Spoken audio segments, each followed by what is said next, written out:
Hello dear students, Brilliance Academy पर आप सभी का स्वागत है।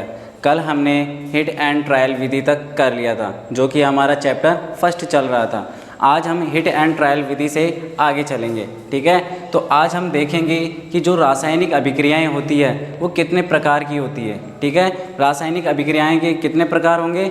10 प्रकार होंगे। अर्थात हमारे पास में जो रासायनिक अभिक्रियाएं होती है वो कितने तरीके की होंगी? 10 प्रकार की होंगी, ठीक है। तो देखिए, जब हम कल हिट एंड ट्रायल विधि देख रहे थे तो उसके अंदर एक रिएक्शन लिखी थी हमने।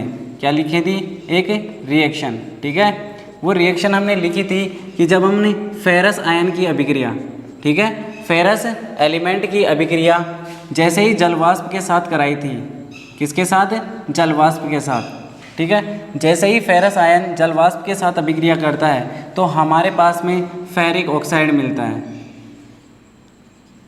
फेरिक ऑक्साइड मिलता है। और साथ ही हमें क्या मिलता है? हाइड्रोजन गैस, ठीक है। इसमें हमने देखा कि जो रासायनिक अभिक्रिया है उसमें फेरस आयन की अभिक्रिया, फेरस एलिमेंट की अभिक्रिया जलवाष्प के साथ कराने पर फेरिक ऑक्साइड मिलता है और साथ में हाइड्रोजन गैस मिलती है, ठीक है। तो ये हमारा क्या है? फेरस धातु। क्या है ये? फेरस। किसके साथ क्रिया कर रही है ये? जलवाष्प के साथ। और ये हमें क्या मिल रहा है? Ferric oxide, ferric oxide. जैसे ही फेरिक ऑक्साइड मिलेगा उसके साथ में हमें क्या मिलती है? Hydrogen gas, hydrogen gas. लेकिन क्या ये दी गई जो समीकरण है वो संतुलित है? तो हम देखते हैं कि ये दी गई समीकरण संतुलित नहीं है। तो पहले तो हम क्या करेंगे? इसे संतुलित करेंगे। तो संतुलित करने के लिए हम सबसे पहले क्या करेंगे? उस यौगिक का चयन करते हैं जिसमें सबसे अधिक परमाणुओं की संख्या उपस्थित है। उसके बाद में ऑक्सीजन परमाणुओं की संख्या को बैलेंस करेंगे और सबसे बाद में हाइड्रोजन परमाणु की संख्या को। और अगर इसके अलावा, और अगर समीकरण में इनके अलावा कोई अन्य एलिमेंट है तो उसको बैलेंस करेंगे। तो हम देखते हैं सबसे ज़्यादा परमाणु इस यौगिक में है, इसीलिए हम इस परमाणु के यौगिक को देखते हैं, ठीक है। तो अगर हम यहाँ देखें तो यहाँ ऑक्सीजन 4 है और इधर 1 है, इसीलिए बैलेंस करने के लिए 4 से मल्टीप्लाई कर दिया। अब देखते हैं हाइड्रोजन। हाइड्रोजन इधर 8 हो गए, इधर 2 है। बैलेंस करने के लिए 4 से मल्टीप्लाई कर देंगे, ठीक है। बैलेंस करने के लिए 4 से मल्टीप्लाई कर दिया। अब देखते हैं इधर हमारे पास में फेरस कितना है? 1 है और इधर कितने हैं? 3 है। तो इसको बैलेंस करने के लिए क्या करेंगे? 3 से मल्टीप्लाई। कल हमने यहाँ तक देख लिया था, ठीक है। इसमें हमने ये देखा था हिट एंड ट्रायल विधि। हिट एंड ट्रायल विधि में हमने क्या किया था? जो समीकरण होती है, रासायनिक समीकरण, उनको क्या करते हैं? बैलेंस करते हैं, ठीक है। तो देखिए, जब हम रासायनिक अभिक्रिया लिखते हैं तो उसमें आने वाले जो यौगिक होते हैं, जो एलिमेंट्स होते हैं, उनकी हमें भौतिक अवस्था भी दर्शानी होती है, ठीक है। क्या दर्शानी होती है? भौतिक अवस्थाएं, कि आखिर वो ठोस है या फिर लिक्विड है या फिर गैस है। तो आखिर वो है तो उनको किस प्रकार से हम दर्शाएंगे? जैसे कि जो ये फेरस है ये कैसा है? सॉलिड है। सॉलिड के लिए हम क्या करते हैं? S, solid. और ये जो जलवाष्प है तो जलवाष्प कैसी होती है? गैसीय अवस्था होती है, इसीलिए गैस के लिए क्या आएगा? जी आएगा। अब जो फेरिक ऑक्साइड है ये कैसा मिलेगा हमें? सॉलिड मिलेगा। कैसा मिलेगा? सॉलिड मिलेगा। जैसे ही सॉलिड मिलता है तो हमारे पास में इसको दर्शाने के लिए क्या होगा? एस होगा, ठीक है। और हमें पता है हाइड्रोजन गैस क्या होगी? वायुमंडल में चली जाएगी और ये होती क्या है? गैस, इसीलिए इसके लिए जी होगा। तो अगर हम अलग से देखें कि भौतिक अवस्थाओं को हम किस प्रकार से दर्शा सकते हैं, तो देखिए, जो हमारे पास में जो रासायनिक अभिक्रिया होती है और उसमें जो एलिमेंट्स होते हैं या फिर यौगिक होते हैं तो उनकी भौतिक अवस्थाओं को निम्न प्रकार व्यक्त करते हैं। भौतिक अवस्थाओं को निम्न प्रकार व्यक्त करते हैं, ठीक है। जो हमारे पास यौगिक होंगे या फिर एलिमेंट्स होंगे, एलिमेंट्स का मतलब तत्व, तो उनको कैसे दर्शाएंगे? भौतिक अवस्थाओं के रूप में। तो देखिए, अगर हमारे पास में द्रव अवस्था है, कैसी? द्रव अवस्था, तो उसके लिए हम क्या करते हैं? एल लिखते हैं, लिक्विड, ठीक है। द्रव अवस्था के लिए लिक्विड। अगर हमारे पास में ठोस है तो ठोस के लिए क्या लिखेंगे हम? सॉलिड, ठीक है। और अगर हमारे पास में गैस है तो गैस के लिए हम क्या लिखेंगे, जी लिखेंगे। क्या लिखेंगे, जी। लेकिन जब हम रिएक्शन कराते हैं तो रिएक्शन के दौरान हमें कुछ ऐसा पदार्थ मिल जाता है जो अभिक्रिया में घुलता नहीं है, अर्थात वो नीचे जम जाता है। जब जम जाता है तो उसे हम बोलते हैं अवक्षेप। क्या कहते हैं, अवक्षेप। और उसे किससे दर्शाया जाता है, पीपीटी से। किससे, पीपीटी से। जो अभिक्रिया में हमें अवक्षेप प्राप्त होता है उसे हम दर्शाते हैं पीपीटी से। ठीक है। अब देखिए यहाँ पे जब अभिक्रिया कराई जाती है तो उस दौरान हमें कुछ ऐसे यौगिक भी मिलते हैं जो जलीय अवस्था में होते हैं। कैसे होते हैं, जलीय अवस्था में होते हैं। तो जो यौगिक जलीय अवस्था में होता है उसके लिए हम क्या करेंगे, जलीय विलयन।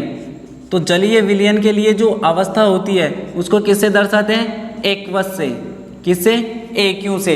इसे बोलते हैं एक्वस। ठीक है। तो अगर किसी रासायनिक अभिक्रिया में कोई तत्व है या फिर यौगिक है तो उसकी भौतिक अवस्थाओं को दर्शाने के लिए हम कैसे दर्शाएंगे, इन सिंबल्स का प्रयोग करेंगे। द्रव के लिए L, ठोस के लिए सॉलिड S, गैस के लिए G, अवक्षेप प्राप्त हो रहा है तो PPT और जलीय विलयन है तो एक्वस। तो बच्चों आप यहाँ तक इसे नोट कर लीजिए, फिर इससे आगे हम आगे बताते हैं।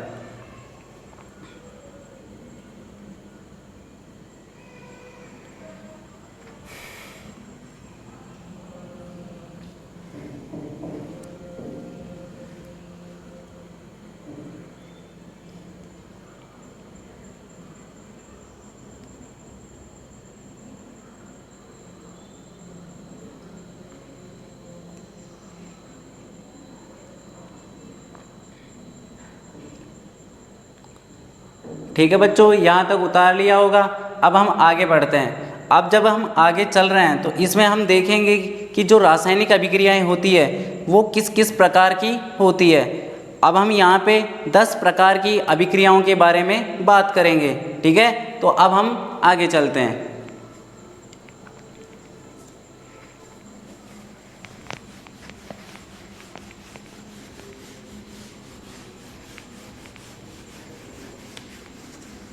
ये हमारा फर्स्ट चैप्टर ही चल रहा है।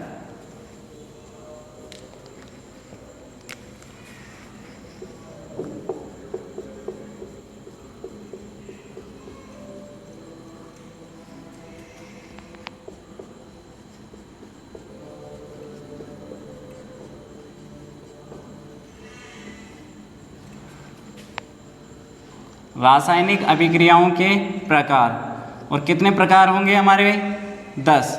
कितने होंगे, 10। इसका मतलब हम 10 तरह की रासायनिक अभिक्रियाओं के बारे में चर्चा करेंगे। अगर हम यहाँ पे 10 तरह की अभिक्रियाओं के नाम लिखना चाहें तो पहला नाम क्या है, आप सभी ने सुना होगा, संयोजन अभिक्रिया। सुना ही होगा नाम तो, संयोजन अभिक्रिया। इस अभिक्रिया में क्या होगा, इस अभिक्रिया में 2 या 2 से अधिक अभिकारक अभिक्रिया करके केवल और केवल एकल उत्पाद में बदल जाते हैं। क्या होंगे, 2 या 2 से अधिक अभिकारक मिलके आपस में और एकल उत्पाद का निर्माण करते हैं। तो हमारे पास में जो पहली रासायनिक अभिक्रिया होगी कौन सी होगी, संयोजन। संयोजन रासायनिक अभिक्रिया। और इसके नाम से भी स्पष्ट हो रहा है कि संयोजन का मतलब क्या होता है, जुड़ना। अर्थात 2 या 2 से अधिक अभिकारक मिलके एकल उत्पाद का निर्माण करेंगे। ठीक है। उसके बाद में संयोजन के साथ ही कौन सी अभिक्रिया पढ़ेंगे हम, वियोजन। क्या नाम है, वियोजन। वियोजन रासायनिक अभिक्रिया। अब अगर संयोजन का मतलब जुड़ना है तो वियोजन का मतलब क्या होगा, टूटना। अगर ये वियोजन अभिक्रिया है तो हम कह सकते हैं टूटने का क्या मतलब है, अपघटित होना। तो इसे हम कह सकते हैं अपघटन अभिक्रिया भी। क्या कह सकते हैं, अपघटन। इसके बाद में जो अभिक्रिया का तीसरा नंबर आता है वो होता है ऊष्माशोषी। क्या होता है, ऊष्माशोषी अभिक्रिया। ऊष्माशोषी अभिक्रिया। इसमें क्या होगा, किसी भी रासायनिक अभिक्रिया को संपन्न कराने के लिए हमें बाहर से ऊष्मा देनी पड़ेगी। जब हम बाहर से ऊष्मा देते हैं तो जो अभिकारक होता है वो ऊष्मा को ग्रहण करेगा और क्या करेगा, फिर उत्पाद का निर्माण करेगा। ठीक है, इसके आगे अगर हम बात करें तो इसका उल्टा क्या हो जाएगा, ऊष्माक्षेपी। क्या हो जाएगा, ऊष्माक्षेपी अभिक्रिया। ऊष्माक्षेपी रासायनिक अभिक्रिया, ये सभी अभिक्रियाएं कैसी होंगी, रासायनिक। ऊष्माक्षेपी रासायनिक अभिक्रिया। अगर हम 5वें नंबर की बात करें तो 5वें नंबर की अभिक्रिया हमने अभी देखा था कि किसी रासायनिक अभिक्रिया के दौरान कोई पदार्थ ऐसा प्राप्त हो जाता है जो घुलता नहीं है और वो क्या होता है, नीचे या पेंदे में बैठ जाता है। किसी भी पात्र के अंदर अगर रासायनिक अभिक्रिया हो रही है तो उस पात्र के पेंदे में क्या होगा, वो पदार्थ बैठ जाता है, जम जाता है, जिसे हम क्या कहते हैं, पीपीटी। क्या कहते हैं, पीपीटी या फिर अवक्षेप। ठीक है, तो उसी आधार पे जो अभिक्रिया होगी उसका क्या नाम होगा, अवक्षेपण अभिक्रिया। अवक्षेपण अभिक्रिया। इसके बाद में जो 6ठे नंबर की हमारी रासायनिक अभिक्रिया होगी, इसके अंदर हम देखेंगे, आपने सुना होगा ऑक्सीकरण अभिक्रिया, सुना ही होगा ऑक्सीकरण अभिक्रिया, जिसे उपचयन अभिक्रिया भी कहते हैं। तो उसी के साथ में एक और अभिक्रिया होती है जिसको हम अपचयन कहते हैं। क्या कहते हैं, अपचयन कहते हैं। तो इसके बाद में 5वें नंबर के बाद में 6ठा नंबर कौन सी है, ऑक्सीकरण अभिक्रिया। क्या नाम है, ऑक्सीकरण। और इस ऑक्सीकरण अभिक्रिया को ही और किस नाम से जानते हैं हम, उपचयन। उपचयन अभिक्रिया।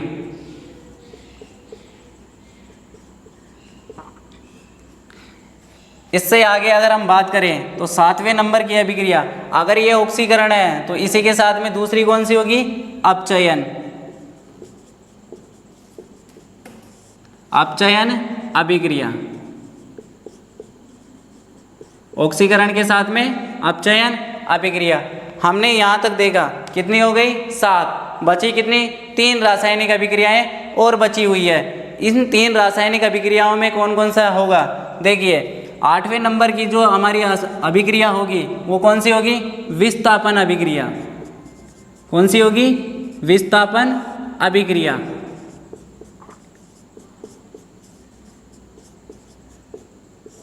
नाम से ही स्पष्ट हो रहा है कि इसमें क्या होगा, जो एक एलिमेंट होगा, एक तत्व क्या करेगा, दूसरे तत्व को हटा देगा। इसमें जो अभिक्रियाशीलता के आधार पे विस्थापन होगा। जिस धातु की या जिस एलिमेंट की अभिक्रियाशीलता ज़्यादा होती है वो क्या करेगा, कम अभिक्रियाशील तत्व को उसके स्थान से हटा देगा और उसका स्थान खुद ले लेगा। तो इसे हम क्या कहेंगे, विस्थापन अभिक्रिया। इसके आगे जो 9th नंबर है, 9th नंबर की जो हमारी रिएक्शन है उसका नाम क्या होगा, अगर ये विस्थापन है तो इसी के बाद में आता है द्विविस्थापन अभिक्रिया। क्या आएगा, द्विविस्थापन रासायनिक अभिक्रिया।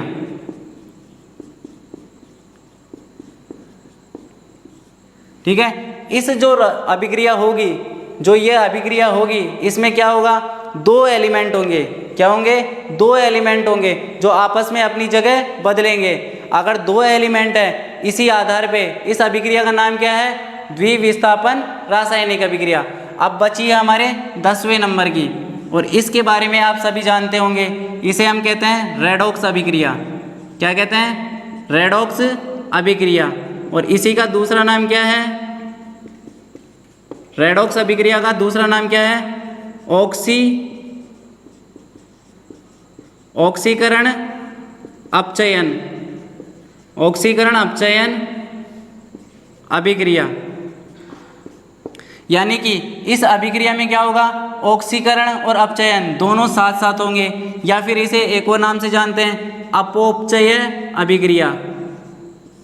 अपोपचय अभिक्रिया किस नाम से जानते हैं, अपोपचय अभिक्रिया।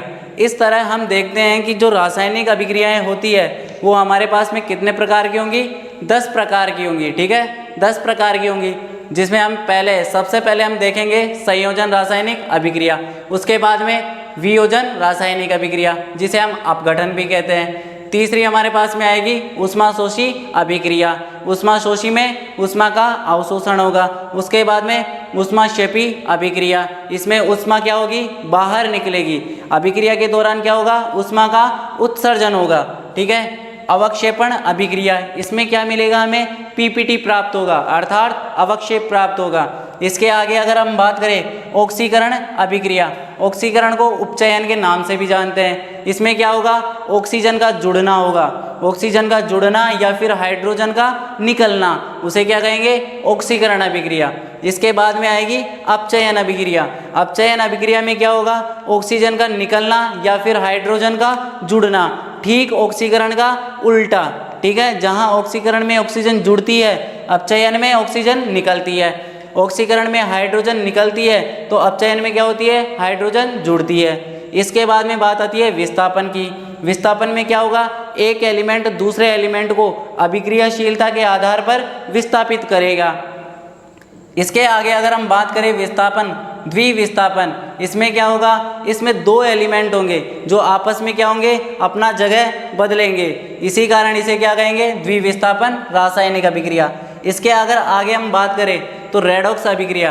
रेडॉक्स अभिक्रिया में क्या होगा, ऑक्सीकरण और अपचयन, ऑक्सीकरण और अपचयन दोनों अभिक्रियाएं साथ साथ होंगी। क्या होंगी, दोनों अभिक्रियाएं साथ साथ होंगी। तो बच्चों आप यहाँ तक इसे नोट कर लीजिए, फिर हम बात करेंगे संयोजन रासायनिक अभिक्रिया की। ठीक है, तो इसे नोट करिए।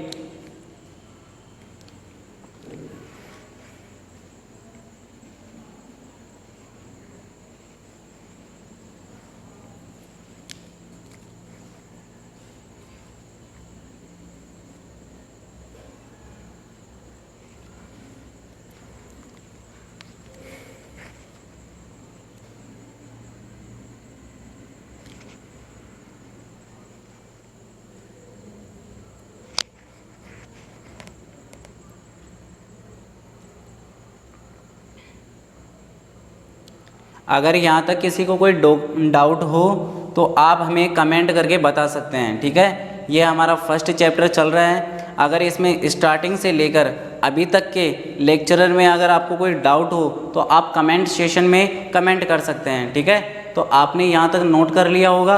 अब हम आगे चलते हैं। ठीक है,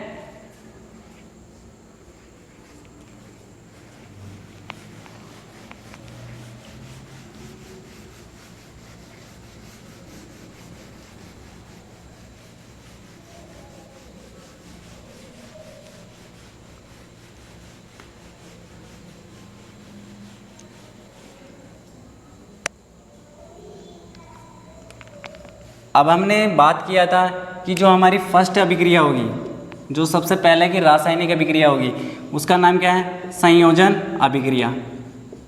क्या है, संयोजन रासायनिक अभिक्रिया। संयोजन रासायनिक अभिक्रिया। तो देखिए इस अभिक्रिया में क्या होगा, इस अभिक्रिया में जो अभिकारक होंगे वो 2 या 2 से अधिक हो सकते हैं। कितने हो सकते हैं, 2 या 2 से अधिक हो सकते हैं। लेकिन जो हमें उत्पाद प्राप्त होगा वो केवल और केवल कितना होगा, एकल उत्पाद होगा। इसी का मतलब तो ये हुआ कि 2 या 2 से अधिक अभिकारक आपस में मिलकर एकल उत्पाद बनाते हैं। उसी को हम क्या कहते हैं, संयोजन रासायनिक अभिक्रिया। अर्थात अगर हम डेफिनेशन लिखना चाहें इसकी तो क्या होगी, एक ऐसी रासायनिक अभिक्रिया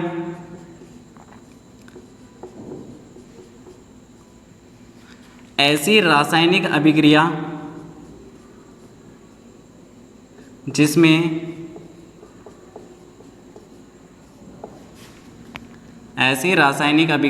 जिसमें 2 या 2 से अधिक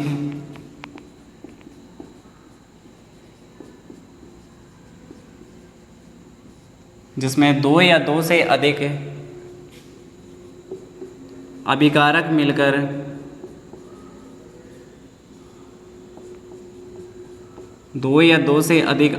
मिलकर एकल उत्पाद का निर्माण करते हैं।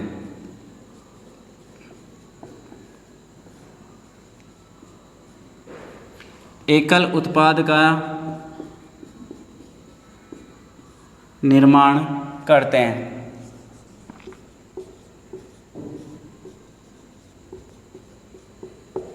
क्या कहलाती है? संयोजन।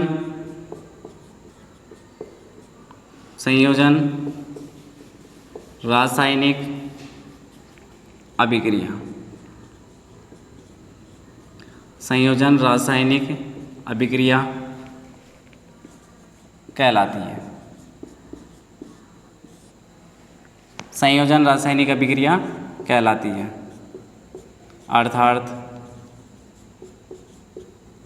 अर्थात हमने क्या लिखा? ऐसी रासायनिक अभिक्रिया जिसमें दो या दो से अधिक अभिकारक मिलकर एकल उत्पाद का निर्माण करते हैं, संयोजन रासायनिक अभिक्रिया कहलाती है। अर्थात अगर हम एग्जाम्पल की बात करें इसमें, ठीक है, अगर हम एग्जाम्पल की बात करें तो देखिए, अगर मैं कार्बन, क्या कार्बन, मैंने लिया कार्बन, कार्बन की अभिक्रिया मैंने किसके साथ कराई? ऑक्सीजन के साथ। अगर मैं कार्बन की अभिक्रिया ऑक्सीजन के साथ कराता हूँ तो मुझे क्या मिलेगा? Carbon dioxide. क्या मिलेगा? Carbon dioxide.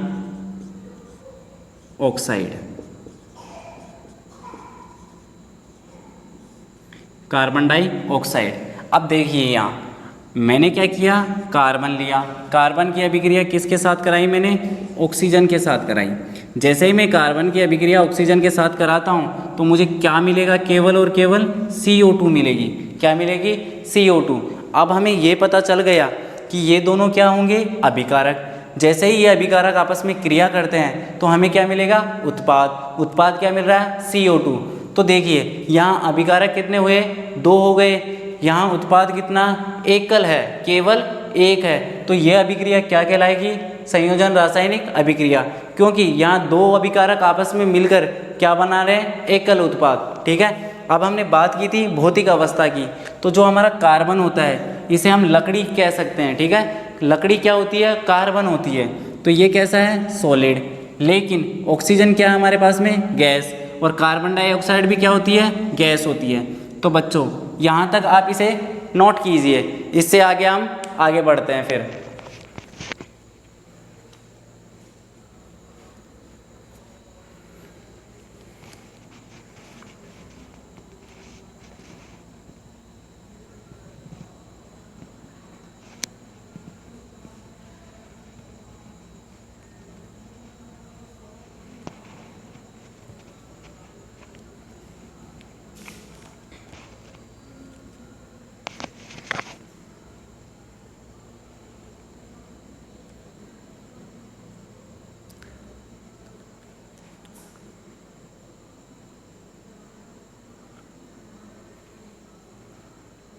ठीक है बच्चों, सभी ने यहाँ तक नोट कर लिया होगा।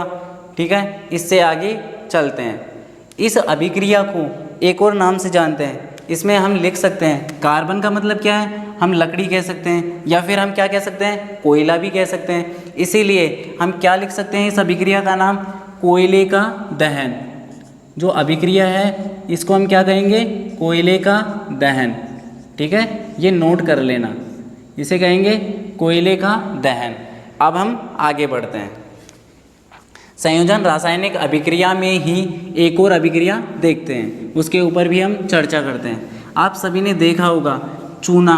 चूना तो आप सभी जानते होंगे। ठीक है, अब हम क्या करेंगे? यहाँ पे हम बात करेंगे बिना बुझे हुए चूने की। ठीक है, इसी संयोजन अभिक्रिया का जो दूसरा एग्जाम्पल है, इसमें जैसे ही हम कैल्शियम ऑक्साइड इसकी अभिक्रिया जैसे ही हम जल के साथ कराते हैं, ठीक है, कैल्शियम ऑक्साइड की अभिक्रिया जल के साथ कराते हैं, तो ये कैल्शियम जो ऑक्साइड है ये क्या कहलाता है? बिना बुझा हुआ चूना। क्या कहलाता है ये? बिना बुझा चूना। किस नाम से जाना जाता है इसे? बिना बुझा चूना। ठीक है, और इसकी भौतिक अवस्था कैसी होगी? सॉलिड। ठीक है, लेकिन जैसे ही बिना बुझे हुए चूने के ऊपर पानी डाला जाएगा तो ये क्या हो जाएगा? बुझ जाएगा। क्या हो जाएगा? बुझ जाएगा। ठीक है, जैसे ही पानी के साथ अभिक्रिया करेगा, पानी कैसा है? लिक्विड है। क्या होगा हमारे पास में? जैसे ही कैल्शियम ऑक्साइड जल के साथ अभिक्रिया करेगा तो हमें क्या मिलेगा? Calcium hydroxide. क्या मिलेगा? Calcium hydroxide. और ये कैसा होगा, एक्वस। ठीक है, ये हमारे पास में जलीय विलयन होगा। क्यों? क्योंकि ये सॉलिड है, जैसे ही जल में मिलेगा दोनों मिलके क्या बनाएंगे, जलीय विलयन। और जलीय विलयन को हम किससे व्यक्त करते हैं, एक यूं से। ठीक है, इसे हम कहेंगे बुझा हुआ चूना। क्या कहेंगे, बुझा हुआ चूना। जैसे ही हमने कैल्शियम ऑक्साइड पर जल डाला क्या हो जाएगा, वो बुझ जाएगा। ठीक है, बुझा हुआ चूना। और जैसे ही ये बुझा हुआ चूना प्राप्त होता है तो इसी अभिक्रिया में हमें एक और चीज़ मिलती है। क्या मिलती है, ऊष्मा। क्या मिलती है, ऊष्मा। लेकिन ये ऊष्मा तो क्या हो जाएगी हमारे पास में, वायुमंडल में चली जाएगी। लेकिन जो मेन प्रोडक्ट होगा, मुख्य उत्पाद, वो क्या बचेगा, कैल्शियम हाइड्रोक्साइड। ठीक है, हमारे पास में क्या बचेगा, कैल्शियम हाइड्रोक्साइड। तो अगर हम यहाँ पे देखें तो देखिए कैल्शियम ऑक्साइड जल के साथ अभिक्रिया करता है, तो कितने अभिकारक हो गए, 2, कैल्शियम ऑक्साइड और जल। ये दोनों अभिकारक आपस में क्रिया करके क्या बना रहे हैं, कैल्शियम हाइड्रोक्साइड। कितने उत्पाद है, केवल एक। ये उत्पाद नहीं है क्योंकि ये तो ऊष्मा है, ऊष्मा चली जाती है। उत्पाद हमें दिखाई देने वाला कैल्शियम हाइड्रोक्साइड होगा जो हमारे पास में रहता है। ठीक है, तो ये अभिक्रिया भी कैसी है, संयोजन रासायनिक अभिक्रिया। अब बच्चे सोच रहे होंगे कि ये रिएक्शन डायरेक्ट कैसे हो गई, हमें तो नहीं पता। तो देखिए, अगर हम इस अभिक्रिया को देखना चाहें तो कैसे होगी, कैल्शियम ऑक्साइड किस किस में टूट सकता है, Ca+2 और O-2। ठीक है, और यहाँ से जल किस किस में टूटेगा, H+OH-। ठीक है, जैसे ही CaO कैल्शियम और ऑक्सीजन माइनस आयन में टूटता है, यहाँ से जल किस में टूट जाएगा, H+ आयन और OH- आयन।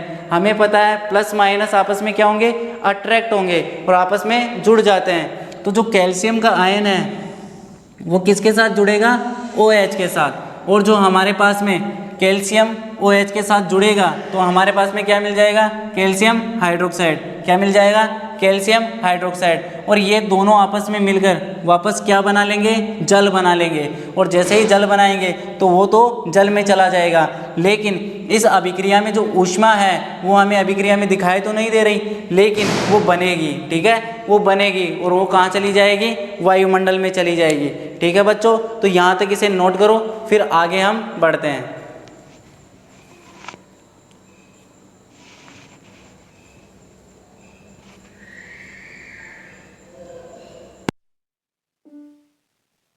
It's 8:20 p.m.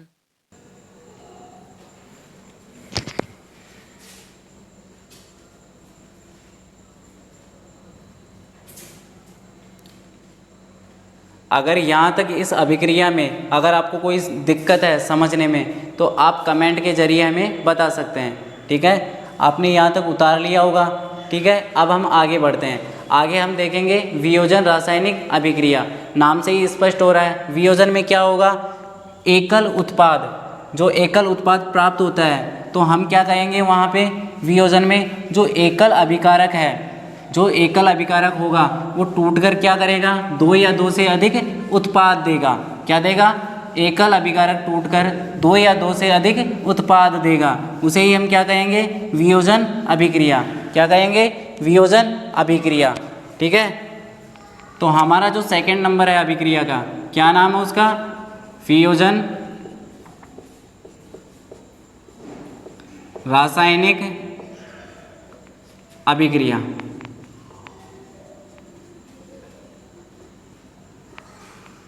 इसमें क्या होगा, ऐसी रासायनिक अभिक्रिया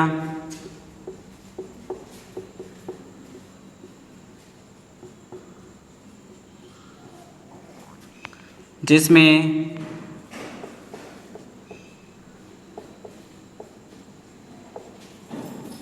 एकल अभिकारक, जिसमें एकल अभिकारक टूटकर, एकल अभिकारक टूटकर 2 या 2 से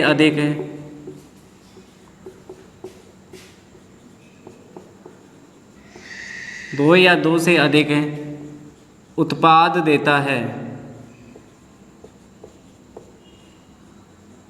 उत्पाद देता है क्या कहलाएगी, वियोजन। क्या कहलाएगी, वियोजन, जिसे हम अपघटन भी कहते हैं। वियोजन रासायनिक अभिक्रिया।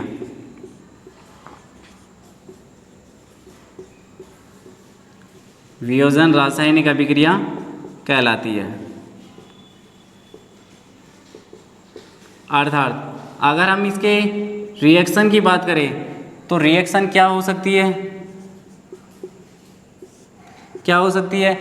ऐसी रासायनिक अभिक्रिया होगी जिसमें क्या होगा, एकल अभिकारक, एकल अभिकारक टूटकर दो या दो से अधिक उत्पाद में बदल जाएगा। ठीक है, एग्जाम्पल के लिए अगर हम देखें तो calcium carbonate, calcium carbonate, calcium carbonate जैसे ही टूटेगा तो हमारे पास में क्या क्या मिलेगा? कैल्शियम कार्बोनेट जैसे ही टूटता है तो हमें कैल्शियम ऑक्साइड, कैल्शियम ऑक्साइड और कार्बन डाइऑक्साइड गैस प्राप्त होती है।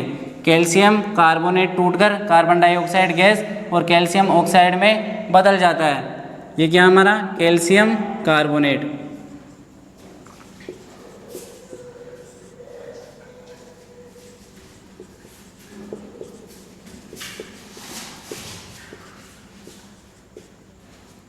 ये हमारे पास में गैस है और ये सॉलिड है। ये कार्बन डाइऑक्साइड,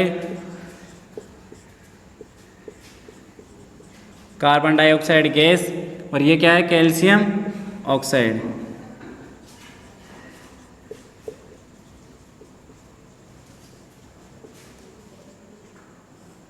ठीक है बच्चों, यहाँ तक हम इस लेक्चर को रखते हैं। इससे आगे कल बताते हैं। ठीक है, इस अभिक्रिया को हम कल आगे अच्छे से समझा देंगे।